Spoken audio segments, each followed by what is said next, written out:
The FBI is now trying to resolve a standoff at several federal buildings in eastern Oregon. An armed militia group is protesting a judge's ruling to send 2 ranchers to prison. The incident has sparked ongoing debates about anti-government ideology and extremism. John Blackstone has the latest. At the occupied compound, protesters are setting up camp and settling in for the long haul. Ammon Bundy is leading the occupation. He says they're fighting back against the government's expansion of the over 100-year-old federal wildlife refuge at the expense of local ranchers. There's been some tremendous abuses. They've used the courts to prosecute and to basically take the land and resources away from the people. Back in 2014, Bundy's father, Cliven, was embroiled in a dispute with federal officials over grazing rights on federal land in Nevada. That escalated into an armed confrontation. This group set up camp Saturday after a march in a nearby town in support of 2 ranchers. Go Hammond! Yeah! Dwight Hammond and his son Stephen were convicted of setting fires on federal land in 2001 and served jail time. They say it wasn't arson, but controlled burns to protect their property. In October, a judge added 4 more years to their sentence. It just seems like a little overreach for having burned 127 acres. In a statement, the Hammond's attorney reports they're not associated with Bundy's group, saying neither Ammon Bundy nor anyone within his group or organization speak for the Hammond family.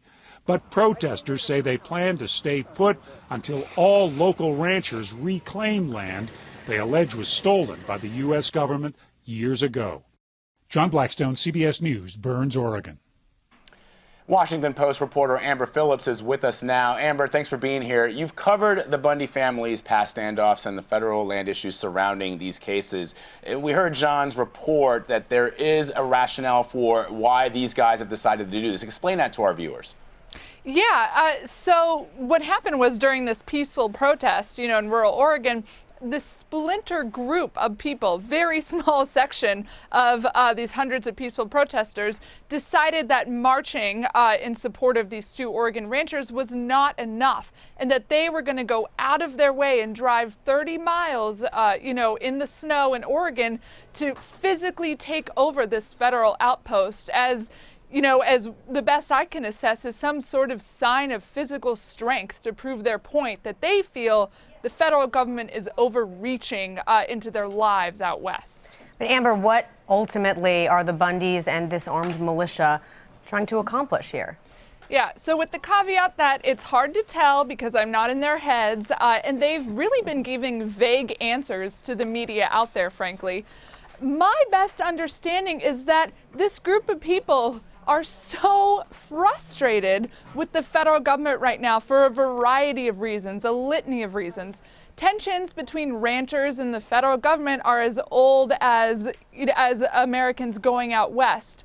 But this particular group of people, I think, really feel left behind by the government economically, politically, physically. They're frustrated that the government has owned for decades now large parts of land that they rely on for their livelihood. It's just a general sense of frustration, and this is a physical manifestation of that.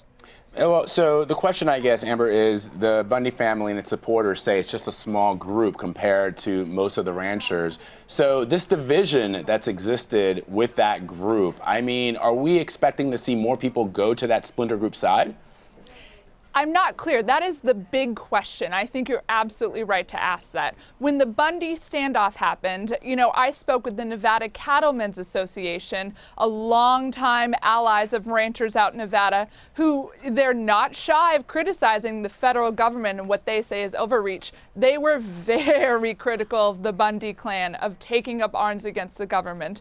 This group and the majority of ranchers out west see this as a very extreme reaction. That being said, the federal government during the Bundy standoff was surprised how many people traveled across country with their guns to point them at federal officials in the desert in Nevada.